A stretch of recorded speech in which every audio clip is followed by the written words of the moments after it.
আসসালামু আলাইকুম বন্ধুরা, কেমন আছো সবাই? আশা করি সবাই ভালো আছো। আলহামদুলিল্লাহ, আমিও ভালো আছি।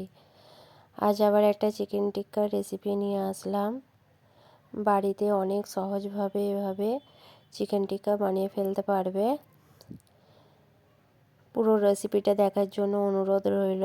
ভিডিওটি যদি ভালো লাগে অবশ্যই লাইক, কমেন্ট, শেয়ার, সাবস্ক্রাইব করে পাশে বেল আইকনটা অন করে দেবে। চলো রেসিপিটা চালু করে নিই। আমি এখানে বোনলেস চিকেন নিয়েছি। চিকেনগুলো এভাবে পাতলা করে কেটে নিচ্ছি।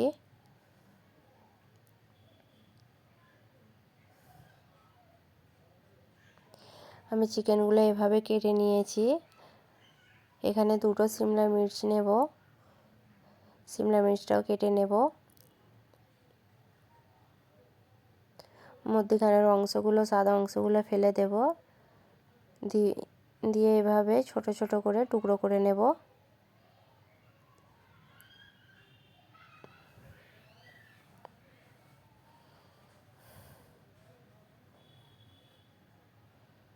এভাবে পেঁয়াজটাকে কেটে নিচ্ছি।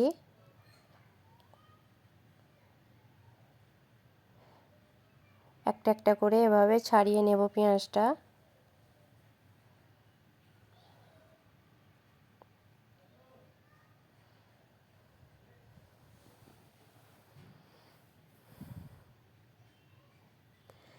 আমি এখানে এখন 1 চামচ ভিনেগার দেব।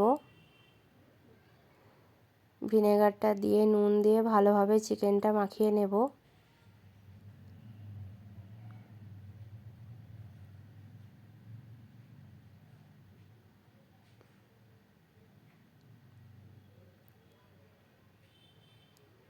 ভালোভাবে মাখিয়ে নিয়েছি। এখানে মিট মশলা দিলাম, লঙ্কা গুঁড়ো দেব,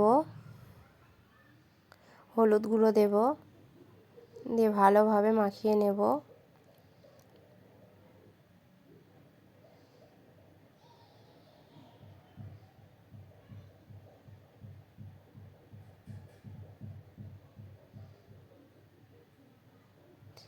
আমি এখানে টক দই দেব 2 চামচের মতো। আবারও ভালোভাবে মাখিয়ে নেব।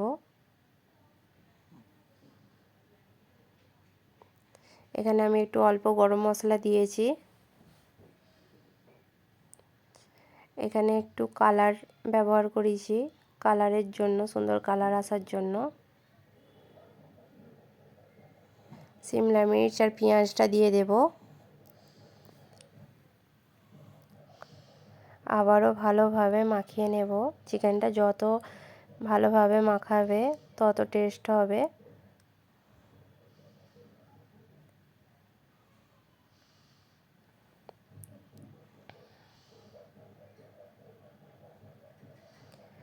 এখানে আমি একটু চিকেন মশলা দিচ্ছি। আবারও ভালোভাবে মাখিয়ে নেব।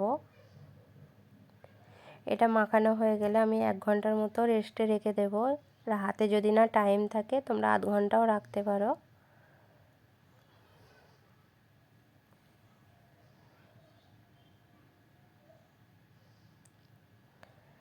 1 ঘন্টা পরে আবার ভালোভাবে ঢাকনাটা খুলে মেখে নিলাম। এবার কাঠি দিয়ে আমি গেঁথে নেব। এই কাঠিগুলো আমি মিশো থেকে অর্ডার করেছিলাম।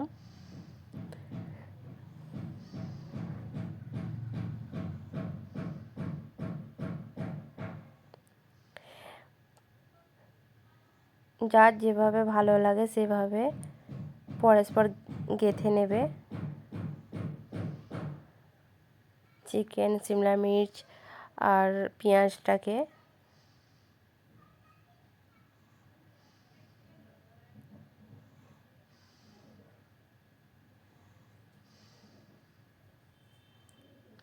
অনেক একটা সহজ রেসিপি,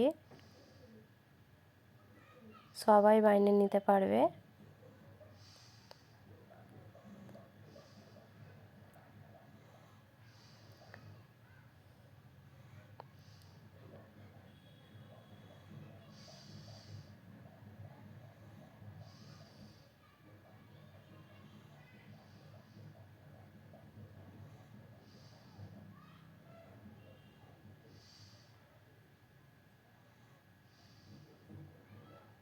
আমার হয়ে গেছে একটা।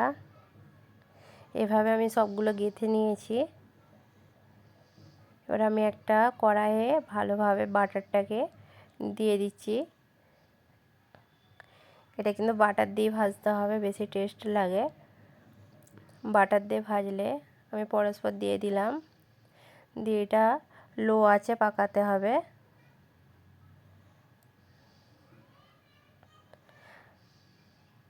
দু 3 মিনিট পরে আবারও ভালোভাবে উল্টে নেব। গ্যাসের চুলাটা যেন অবশ্যই লো থাকে, নালে পুড়ে যাবে। আমার চিকেন টিক্কাগুলো হয়ে গেছে। খেতে মাশাআল্লাহ অনেক সুন্দর হয়েছিল। দেখা হচ্ছে নেক্সট ভিডিওয়। আল্লাহ হাফেজ।